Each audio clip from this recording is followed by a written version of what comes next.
हमारे साथ रहने वाला हरिजन, उसको भी हम भी उसके साथ एक सामंजस्य बैठा करके हैं, जी रहे हैं। कोई हमको न तोड़ पाया है न कोई हमको तोड़ पाएगा। ये तथाकथित राजनीति करने वाले तोड़ने वाले ही नहीं है।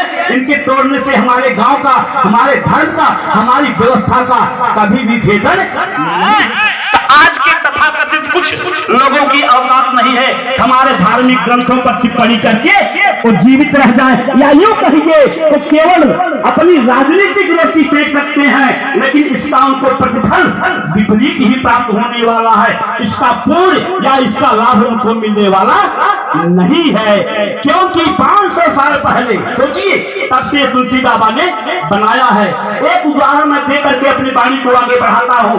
लिखा गया है रामचरितमानस में, ढोले गंवार ढोले गंवार शूद्र पैसुनारी शूद्र पैसुनारी सकल ताड़ना के अधिकारी।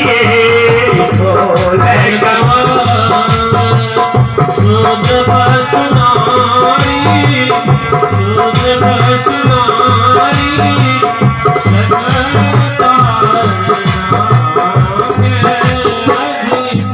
याद रखिएगा, अब यही शब्दानुशासनम, कोई भी यहाँ अनुच्छेद नहीं लागू होगा, कोई भी एक्ट नहीं लगेगा, लेकिन मात्र रामचरितमानस का शब्दानुशासन ही पर्याप्त होगा।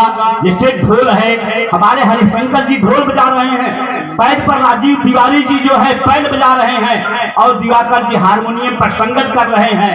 लेकिन याद रखिएगा, दिवाकर के हिसाब से यदि ढोल नहीं बजेगी और दिवाकर के हिसाब से यदि पैर नहीं बजेगा तो एक बार कहेंगे, अर्थात शब्दानुशासनम, और पीटते रहेंगे तो निश्चित रूप से इनके मुख से निकलेगा कि भैया बंद कर दीजिए, बिना बाजा का ही गाया जाए। इनको प्रताड़ित नहीं करेंगे, केवल ये कहेंगे अनुशासन में रहिए, आप अनुशासन में रहिए। ढोल का मतलब अनुशासन, शब्दानुशासनम।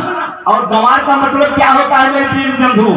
अर्थ मैं बता रहा हूँ। गंवार का मतलब होता है सभ्य समाज बैठा हो, कोई व्यक्ति यदि अनायास करके कुछ बात कह देता है तो सभ्य समाज के लोग कहते हैं इस समय ये बात नहीं बोलनी चाहिए थे, अनुशासन में रहना चाहिए, शब्दानुशासनम।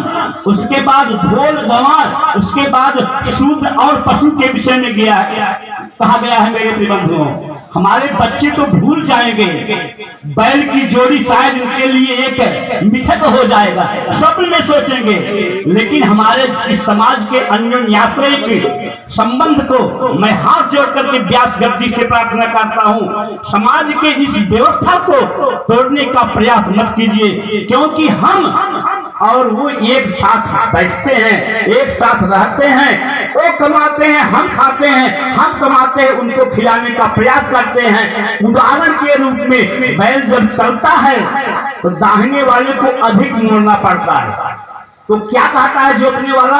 कहता है हट हट चैन। ऐसे जिनसे बात करता है मेरे प्रिय बंधुओं, तो वो भी अनुशासन में बैल को रखता है। और हमारे साथ रहने वाला हरिजन, उसको भी हम भी उसके साथ एक सामंजस्य बैठा करके हैं, जी रहे हैं। कोई हमको न तोड़ पाया है न कोई हमको तोड़ पाएगा। ये तथाकथित राजनीति करने वाले तोड़ने वाले ही नहीं है। इनके तोड़ने से हमारे गांव का, हमारे धर्म का, हमारी व्यवस्था का कभी भी भेदन नहीं हो सकता है। और नारी के लिए भी लिखा गया है, उसके बाद 5वां नारी बनती है, इनके लिए भी वह शब्दानुशासन ही है। शब्द के अनुशासन में, परिवार के अनुशासन में, परिवार की व्यवस्था में जरा भी गलती करती हैं, जिनको कह देना चाहिए कि मेरे परिवार में ऐसी गलती बर्दाश्त नहीं की जाएगी। यही होता है और यही कहा जाता है। इसीलिए रामचरितमानस जो है हमारे यहाँ केवल एक धर्म ग्रंथ नहीं है, बल्कि शब्दानुशासन है। व्याकरण की दृष्टि शब्दानुशासन देख लीजिएगा बंधुओं, शब्द का